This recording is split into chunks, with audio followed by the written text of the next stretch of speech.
বেশিরভাগ মানুষের সবচেয়ে বড় সমস্যা কি জানেন? Fatty liver. যার কোনো রোগ নেই তারও যেন ফ্যাটি লিভার আছে। ফ্যাটি লিভার নিরাময়ে সবচেয়ে বেশি কার্যকর হচ্ছে এই ফলটি, চালতা। চালতা পছন্দ করেন না এমন মানুষ খুঁজে পাওয়া খুবই দুষ্কর। চালতা মাখা খাওয়া যায়, চালতা আচার করে খাওয়া যায়, চালতা রান্না করে খাওয়া যায়। এটা খাওয়ার নানা রকম পদ্ধতি রয়েছে। আর একটা সমস্যা হচ্ছে, পুরুষের শুক্রাণুর স্বল্পতা থাকলে চালতা খেলে সেটা ঠিক হয়ে যায়।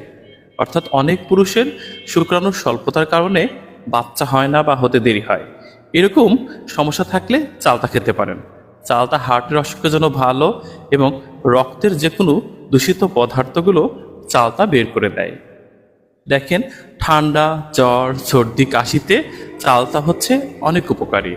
জরায়ুর ক্যান্সারে চালতা কিন্তু অনেক প্রয়োজনীয় একটা ফল। বেশি করে চালতা খাওয়া উচিত এবং চালতাতে অনেক ধরনের